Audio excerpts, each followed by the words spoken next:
first High King of the Iron Islands was chosen at a Kingsmoot, Euron Greyiron of Orkmont, known as Ironfoot, the most feared reaver of his age. When the Driftwood Crown was placed upon his head, he became not only the first High King of the Ironborn, but the first since the Grey King himself ruled over the islands. Many years later, when Euron Ironfoot died of wounds sustained while reaving, his eldest son seized the crown and proclaimed himself King Eric I.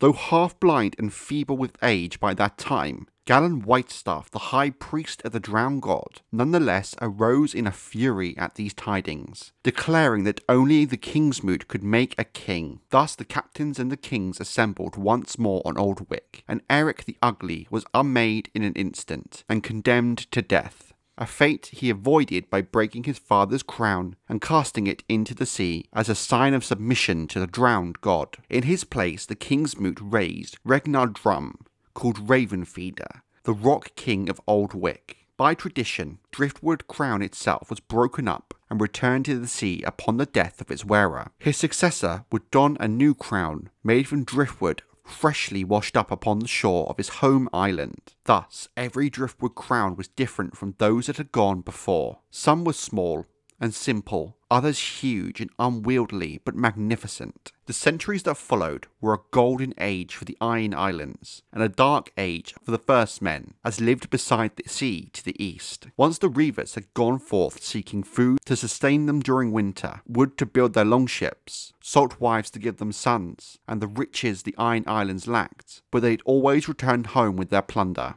Under the Driftwood Kings, the practice gave way to something far more dangerous: conquest, colonization, and rule. Archways to Hareg's exhaustive history of the Ironborn, at least 111 men who wore a Driftwood Crown as High King of the Iron Islands. In fact, if truth be told, the list is admittedly rife with contradictions. Yet none can doubt that the Driftwood Kings reached the zenith of their power under Hoare, but he was given as a Greyiron in some accounts, and a black tide in others. He wrote his name in blood in the histories of Westeros, known as the Cruel. He ruled over the Ironborn for 3/4 of a century, living to the ripe old age of 90. By his day, the first men of the Green Land had largely abandoned the shores of the Sunset Sea for fear of the reavers, and the few who remained, chiefly lords in stout castles, paid tribute to the Ironborn.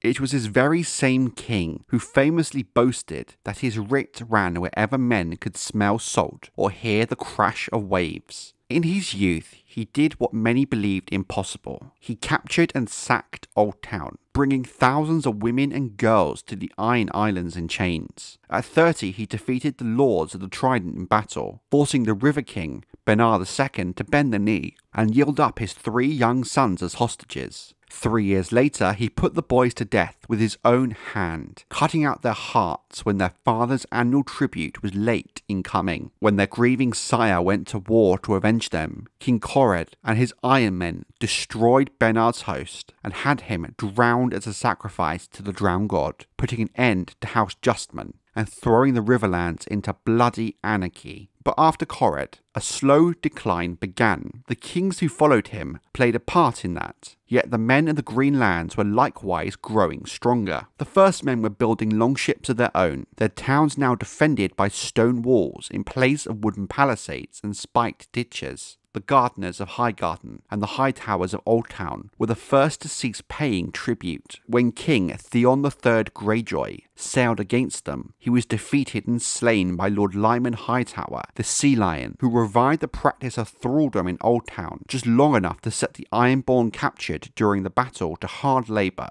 strengthening the city's walls. The growing strength of the Westerlands posed even more of an acute threat to the domain of the Driftwood Kings. Fair Isle was the first to fall, when its small folk rose up under Gilbert Farman to expel their Ironborn overlords. A generation later, the Lannisters captured the town of Case, where Herrick the Whoreson blew his great gold banded horn, and the town's whores opened the postern gate to his men. 3 successive Ironborn kings attempted to retake the prize and failed, 2 of them dying on the point of Herrick's sword. The ultimate indignity came courtesy of Gerald Lannister, King of the Rock, Gerald the Great, as he is remembered in the West. sailed his own fleet to the Iron Islands in a daring raid, taking hundreds of Ironborn hostage. He kept them in Casterly Rock thereafter, hanging one every time his shores were raided. In the centuries that followed, a succession of weaker kings lost the Arbor, Bear Island, Flint's Fingers, and most of the Ironborn enclaves along the Sunset Sea, until only a handful remained. It must not be thought that the Ironborn won no victories during these years. Balon V Greyjoy,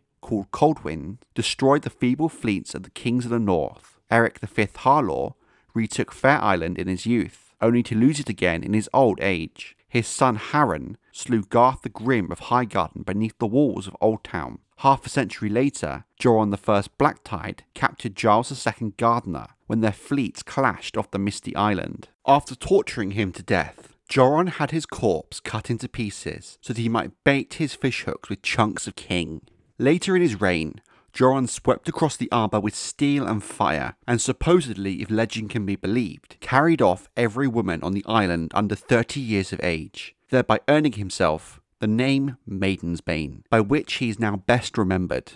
Yet all of these triumphs proved short-lived, along with many of the kings who won them. As the centuries passed, the kingdoms of the Green Lands grew stronger, and the Iron Islands weaker. And late in the Age of Heroes, another crisis weakened and divided the Ironborn further still. Upon the death of King Urron III Greyiron, Urron the Bold, his younger sons hurriedly convened a Kingsmoot, while their eldest brother, Torgon, was raiding up the Manda, thinking that one of them would be chosen to wear the Driftwood Crown in his place. To their dismay, the captains and kings chose Urathon Goodbrother, a Great Wick, instead. The first thing this new king did was command that the sons of the old king be put to death. For that, and for the savage cruelty he often displayed during his 2 years as king, Urathon IV Goodbrother is remembered in the histories as Bad Brother. When Urron Greyiron returned at last to the Iron Islands, he declared the Kingsmoot to be invalid because he had not been present to push his claim. The priests supported him in this, for they had grown weary of Bad Brother's arrogance and impiety. Small folk and great lords alike rose at their call, rallying to Torgon's banner, until Urathon's own captain hacked him to pieces. Torgon the Latecomer became king in his stead, and ruled for 40 years without ever having been chosen and proclaimed at a Kingsmoot. He proved to be a strong king, just and wise and fair-minded, but he could do little to arrest the declining fortunes of the Iron Islands, for it was during Torgon's reign that most of the Cape of Eagles was lost to the Malisters of Seaguard. Torgon had struck one blow against the institution of the Kingsmoot in his youth, by throwing over the chosen king. In his old age he struck another, calling upon his own son Urron to help him rule. At court and council, in war and peace, the son remained at his father's side for the best part of 5 years, so when Torgon finally died, it seemed only natural for his chosen heir to succeed him as Urron IV Greyiron. No Kingsmoot was summoned, and this time no Gallan Whitestaff arose in wrath to protest the succession. The final and fatal blow against the power of the captains and the kings assembled was dealt when Urron IV himself died, after a long and undistinguished reign. It had been the dying king's wish that the high kingship pass to his great-nephew, Urron Greyiron, Salt King of Orkmont, known as Urron Red Hand. The priests of the drowned god were determined not to allow the power of the king-making to be taken from them for a third time. So word went forth that the captains and kings should assemble on Old Wick for a Kingsmoot. Hundreds came, among them the Salt Kings and Rock Kings of the 7 major islands, and even the Lonely Light. Yet they had scarcely gathered when Urron Red Hand loosed his axemen on them, and Naga's ribs ran with blood. 13 kings died that day, and 100 priests and prophets. It was an end to the Kingsmoot, and the Red Hand ruled as High King for 22 years thereafter, and his descendants after him. The wandering holy men never again made and unmade kings as they had once done.